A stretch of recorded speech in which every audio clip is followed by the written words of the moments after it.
Salut à toi, bienvenue sur ma chaîne. Une petite réflexion personnelle aujourd'hui que je voulais partager avec toi. Ma réflexion concerne le déplacement dans nos villes, dans nos grandes villes en Afrique, dans nos pays en Afrique, le transport.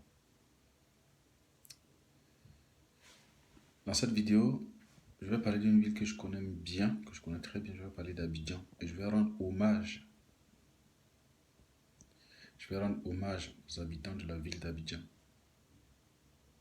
Je vais leur tirer ma révérence, je vais leur dire bravo. Parce que pour moi, ils font partie des populations les plus courageuses sur Terre. Écoutez, depuis le XVIIIe siècle, les pays dits aujourd'hui développés se sont battus.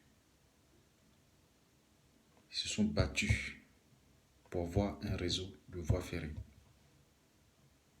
Depuis le XVIIIe siècle, aujourd'hui nous sommes au XXIe siècle.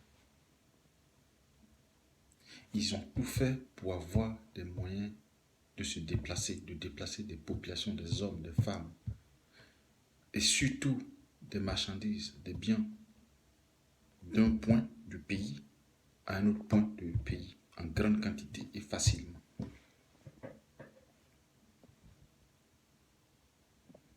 XXIe siècle, nous n'avons toujours pas compris l'impact du train. Oh, je sais, vous allez me dire, oh, c'est trop cher, c'est trop compliqué. Prenez une ville comme Abidjan, plus de 5 millions d'habitants. Je prends une commune comme le Yopougon, qui est quasiment collé au plateau. Ils sont séparés par un bras de la lagune. Ces deux communes-là qui se regardent, lorsque vous sortez du plateau à 17h, vous prenez la fin de la journée 17h, vous arrivez à Yopougon à 21h, 21h30, parfois 22h. Plus de 4 heures de route. Vous faites ça le matin, vous faites ça le soir. Écoutez, soyez l'homme le plus fort de la terre, votre production en sera impactée. Quand vous arrivez au début à Abidjan, vous dites, mais comment les gens font? Comment on peut vivre dans une telle ville, une ville si belle, si accueillante, si vivante, et ne pas pouvoir se déplacer? Vous ne pouvez pas faire deux actions dans la même journée. Si vous avez une action à faire, prévoyez toute la journée, parce que le temps d'y aller et le temps de revenir, votre journée elle est terminée.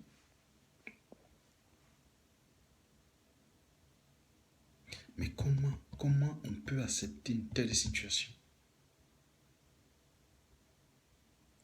Comment on peut mettre des milliards, plus de 100 milliards chaque élection présidentielle pour désigner un président, pour désigner des députés, pour désigner des maires, pour une population qui ne peut pas se déplacer? On doit faire la démocratie, c'est vrai, c'est ce que les Blancs nous ont appris, c'est le meilleur moyen d'être en paix, d'être tranquille. Mais sommes-nous en paix? Sommes-nous tranquilles?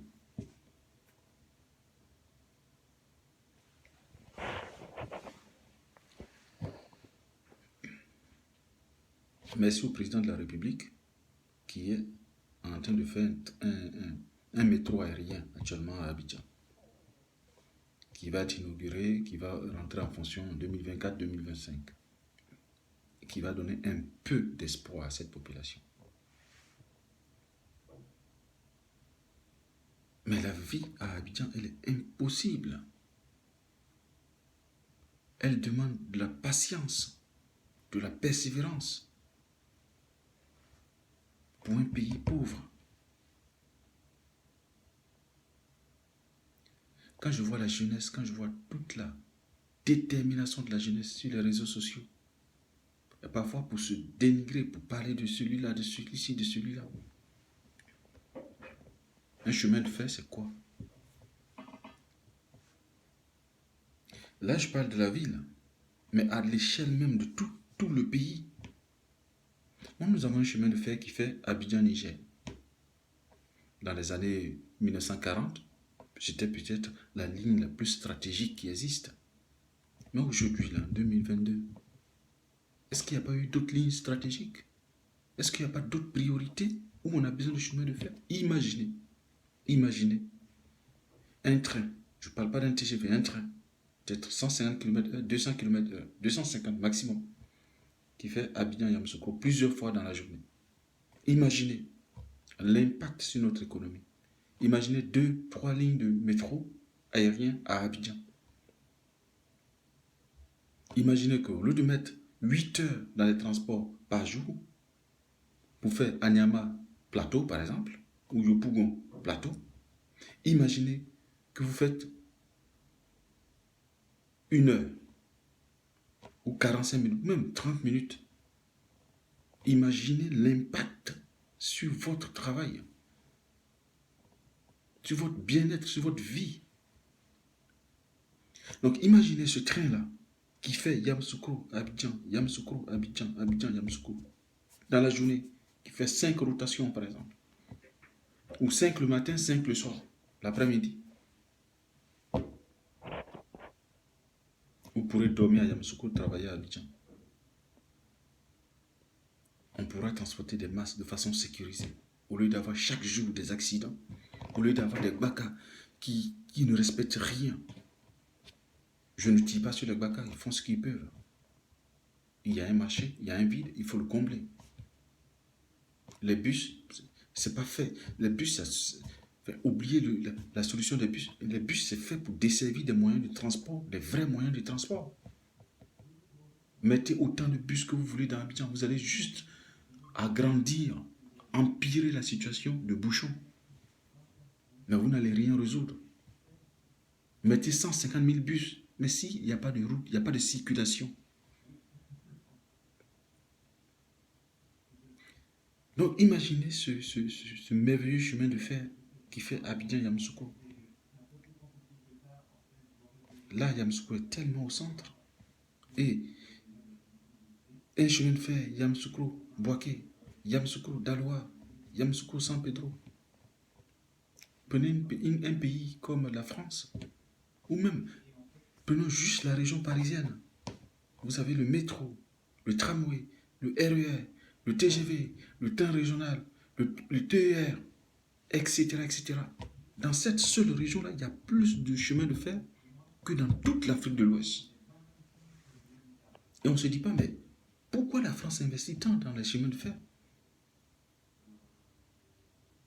Je vous assure, ce que l'État de Côte d'Ivoire, depuis les 20 dernières années, de 2002 à maintenant, ce que l'État a investi dans les armes, dans les uns contre les autres, ce que le pouvoir a investi dans les élections, pour galvaniser les jeunes, pour parrainer le haut patronage, le haut parrainage, etc. Dans les élections. Si tout ça, on met bout à bout, on a fait un deuxième métro à Abidjan, où on a fait une ligne de chemin de fer Yamoussoukro-Abidjan, aller-retour sans problème. Imaginez un train de fret. Cette ligne-là, elle fonctionne dans la journée et dans la nuit, c'est les marchandises qu'elle transporte. Imaginez une seule ligne de chemin de fer qui transporte des marchandises qui viennent de tout le nord et tout l'ouest, qui se réunissent dans un port sec à Yamoussoukro, par exemple. Imaginez un train de 40 wagons et que chaque wagon de marchandises peut transporter jusqu'à 10 camions. Imaginez l'impact sur l'économie du pays. Nous produisons du fer. Alors là, ce n'est pas le fer qui manque. Mais quand nous produisons du fer, ceux qui exploitent le fer, ils prennent les mains dans les gros camions qui vont au port de San Pedro et qui sortent du pays. Sinon, on a le fer. Alors là, ce n'est pas le fer qui nous manque. Ça, on a suffisamment de fer pour quadriller le pays tout entier du chemin de fer. On en a suffisamment. On ne peut pas les transformer. Mais de quelle intelligence on a besoin pour transformer le fer?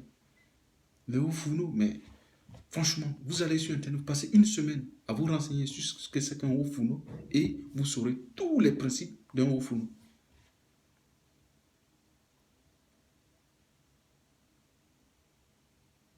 C'est une volonté politique. C'est la crainte du succès. C'est la crainte. C'est l'envie de la petitesse. C'est quoi qui fait que on se dit non, ça c'est pas pour nous, non, ça c'est pour les blancs. Hein. Non, ça c'est trop compliqué, c'est pour les blancs.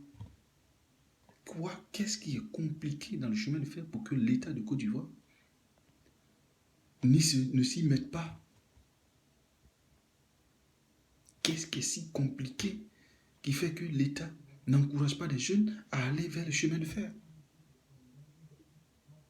Jadis, dans ces pays-là, dits aujourd'hui développés, c'est les esclaves, les prisonniers qu'on prenait sur le chemin de fer, on ne les payait pas, on les fouettait.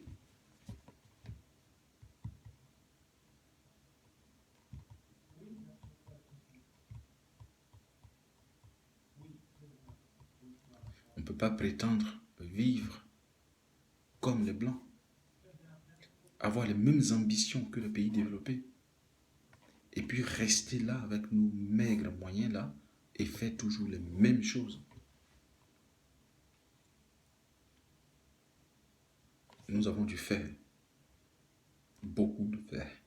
Nous en produisons chaque année, chaque jour, des quantités monstrueuses de fer.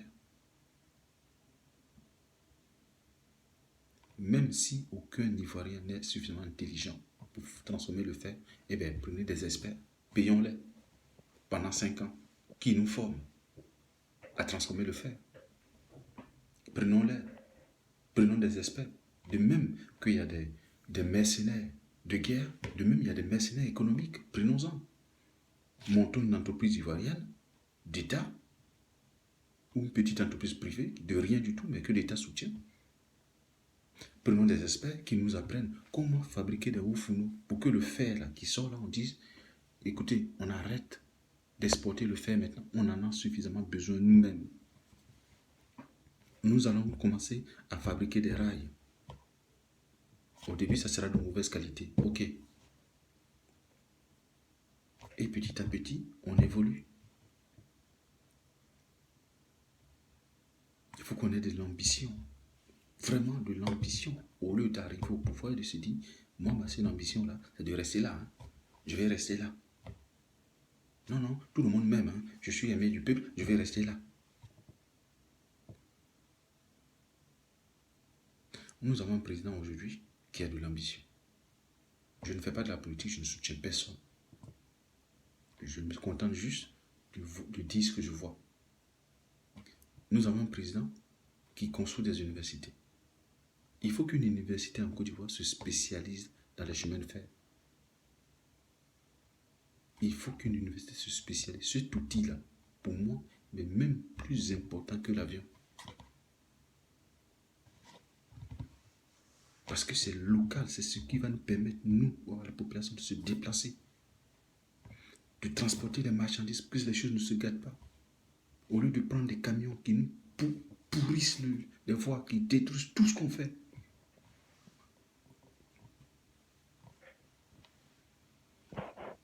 Je suis sûr que une ligne de métro à Abidjan, c'est 1 ou 2% de croissance dans l'année.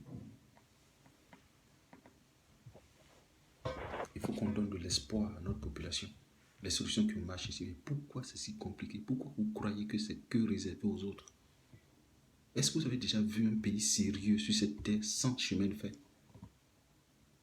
Un pays sérieux qui ne peut pas déplacer plus de 2000 tonnes d'un coup. Est-ce que vous avez déjà vu ça? Est-ce que vous avez vu un pays sérieux où il n'y a pas de chemin de fer?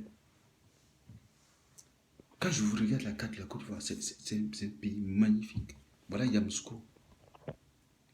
Notre plus grande gare de train devait être à Yamoussoukro.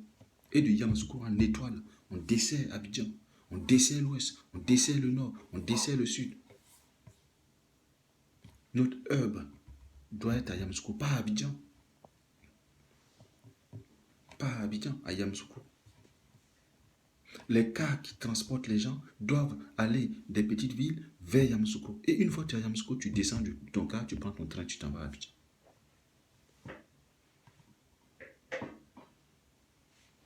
Nos gares principales doivent être à Yamoussoukro. Mais il faut vraiment qu'on pense à se dire que le train, là, ce n'est pas réservé aux gens qui viennent de Mars. Dans un pays comme la France, par exemple, il y a tellement de chemin de fer que parfois même il y en a même qui sont abandonnés en brousse avec les rails, tout le truc complet. Tout le truc complet est abandonné parce qu'il y a eu une doute. Ils n'ont même pas le temps de déterrer, même de reprendre le fer. Certes, ils le prendront, je ne dis pas que ça reste là. Mais comment nous ne nous en rendons pas compte? Comment on fait? Toujours en train de transporter des trucs dans des cars, dans des camions, chargés comme un œuf, sur les routes, des accidents, des nourritures qui pourrissent en ville. Si au lieu de prendre les mangues de Yams, de Korogo jusqu'à Abidjan en voiture, si vous le prenez de Korogo à Boaké et que de Boaké à Abidjan, tout le reste, ça se passe en train. De Korogo à l'usine, à Yopougon, ça se passe en train.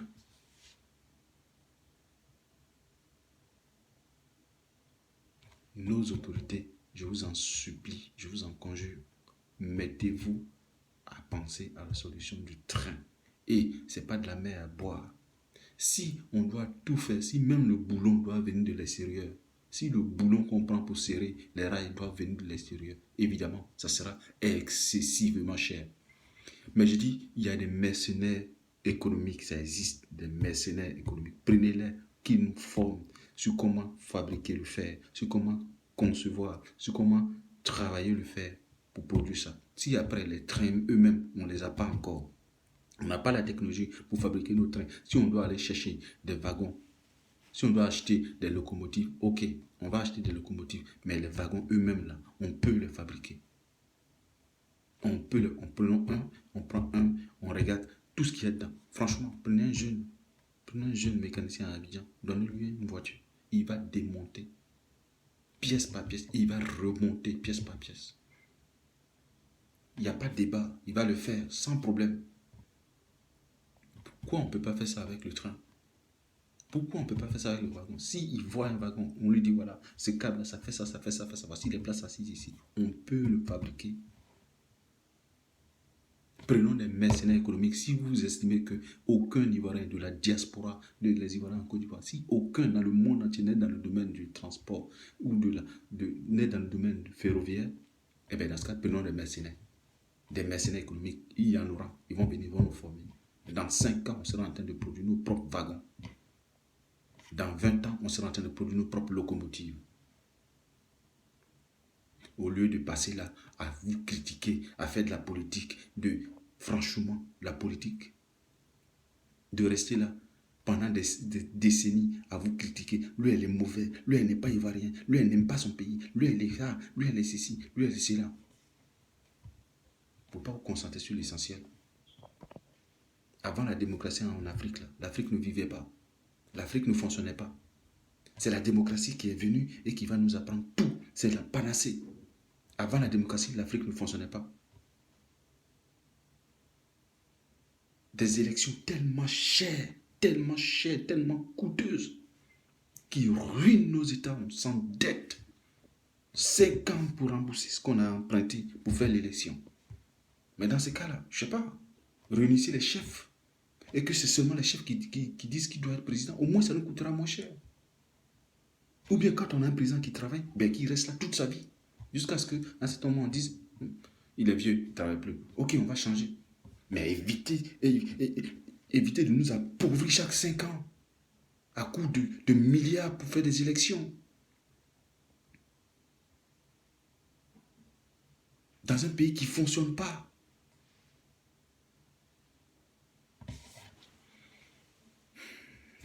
Merci au président actuel pour son ambition. Mais cette ambition-là, moi, à mes yeux, ça reste encore marginal, ça reste encore très petit. Il faut aller plus loin. Il faut aller beaucoup plus loin. Beaucoup plus loin. Lui, il a commencé. On va avoir un premier métro. Youpi! Voilà, voici ma petite contribution du jour. À la population d'Abidjan, je lui dis, je suis de tout cœur avec vous. Vraiment. Je reconnais votre courage, votre mérite, votre courage dans la situation, pour la situation dans laquelle vous vivez. On va me dire, ouais, mais il n'y a pas qu'à Abidjan, il faut aller ailleurs. C'est pas là, c'est pas une réponse. Parce qu'un jour, une autre ville va devenir comme Abidjan. Et ainsi de suite. Et on est à Abidjan parce que c'est le poumon économique. Il faut aussi rendre les autres villes. Ce que je suis en train de dire, si on fait à Yamoussoukro, Yamoussoukro va devenir aussi un autre poumon. Bouaké va devenir un autre poumon. Daloa va devenir un autre poumon. Man va devenir un autre poumon. Mais il devait y avoir un métro ou un tramway à Man, un tramway à Kourougou, un tramway à Bouaké.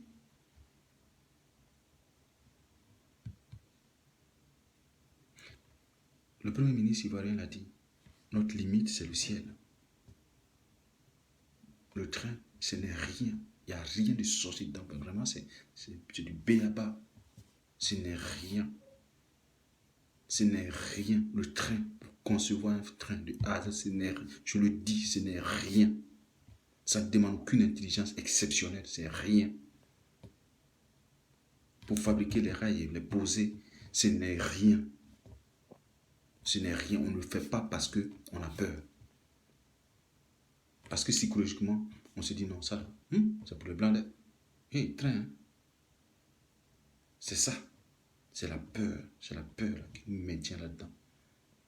Sinon, le fer, là, nous, on a besoin de plus de fer que ou quand on met dans le bateau où ça va là. Eux, ils en ont besoin moins que nous-mêmes. C'est la peur là. Ah, le train. Quand tu en parles à des amis, le train, toi aussi. Ce n'est rien. Il n'y a rien de compliqué. Il n'y a rien de compliqué. Au lieu d'aller chercher Wagner là, allez chercher des mercenaires économiques. Ils vont venir, ils vont vous dire, le fer là, voilà comment on peut le purifier. Voilà comment on peut faire des alliages, etc. Faisons-le. De grâce, arrêtons de nous limiter. Arrêtons de nous limiter. On n'a pas de limite. Je le dis, on n'a pas de limite. On peut fabriquer des trains en Côte d'Ivoire, les mettre sur rail, aller 300 km, on peut le faire. On n'a pas de limite. Il faut qu'on se le mette dans la tête, dans le crâne, qu'on n'a pas de limite. Tout ce qu'on voit sur le blanc, on peut faire. Sans exception, on n'a pas de limite. Même les avions, on peut faire. Attaquons le train, les gars. Attaquons le train.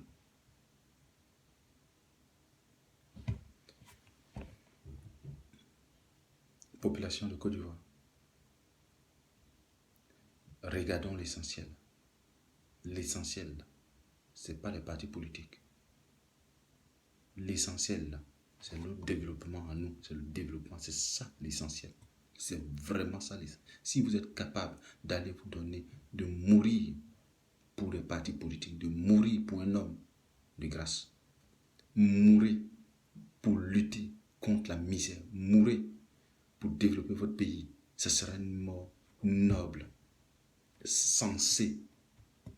Si à cause d'un homme politique qui va arriver au pouvoir et qui va devenir milliardaire, lui et son entourage rapidement, si pour ça vous êtes capable d'aller vous entretuer, c'est que vous n'avez pas compris l'essentiel. Je le dis toujours, Dieu ne nous a pas mis sur terre pour souffrir.